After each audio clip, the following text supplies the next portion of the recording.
Sikat at uso ngayon na bahay na kung saan ito na ang pinakamurang isang bedroom small house ngayong taon dito sa Pinas na gawang Pinoy.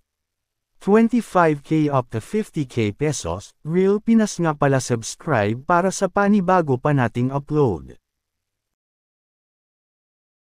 Makikita po natin ito yung house plan sa bahay na ito, napakaganda, sobrang elegant siya tignan. So ayan na nga po, makikita na rin natin dito na malapit siyang matapos, bali yung CR na lang sa gilid yung gawin nila, 8 feet by 12 feet pala sukat sa bahay na ito, bali may isang kwarto at kasali na rin dito yung living room. Ganitong klaseng bahay ngayon ay ito yung pinakasikat ngayong taon at sa mga iba't ibang probinsya, dahil madali lang magaya, at yung higit sa lahat madali lang siyang matapos ipagawa.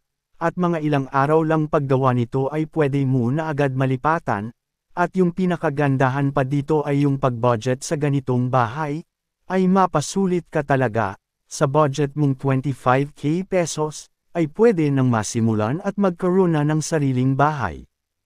Ayan, ito na nga yung terrace nila, bali guys, nalipatan na nila ito, na kung saan natirahan na nila. So ayan guys, ganito kaluwag yung terrace nila at kalinas. Ayan naman yung pinakaloob guys, maluwag din dito. Ito na nga rin yung kanilang bedroom at sala, bali kabuohang na nagastos nila dito ay 25K including materials. Ang owner ng bahay na ito ay si Sir Jason. Congrats sa iyo sir sa panimulang bahay mo. Sa 25K pesos ang provision sa bahay, may bedroom, sala at may terrace pa. Diba guys, napakagaan pa sa bulsa at saktong-sakto ito sa mga nagtitipid. At dito naman sa pangalawang bahay guys ay gawa naman ito sa hardy e-flex at cement, halos kasing laki lang ito sa amaka na bahay. Sa provision naman ito halos magkapariho lang kasi studio type lang dito sa loob. May bedroom at kasama na din dito yung sala nila. About naman sa nagastos ang ating pag-uusapan guys, mas lamang ito.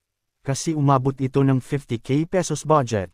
Kasali na dito yung sa mga materyales at bayad sa karpintero nila. Sa pagpagawa nila dito umabot ito ng mga 5 araw. Madali lang natapos kasi tumulong yung may-ari ng bahay na kung saan siya yung helper dito. Para na din makatipid siya. About naman dito sa loob guys, naka-flooring yung sahig, naka-double walling ng plywood at naka-jalousie yung window nila. Ang nakagandahan talaga ngayon sa mga ganito bahay, ay talagang kaya nasa bulsa natin makaroon na agad ng sariling bahay. Talagang masasabi natin maliit lang siya na bahay pero sobrang komportable tumira dito, maaliwalas at madali lang linisin. Congrats nga pala sa owner ng bahay. God bless all. Subscribe.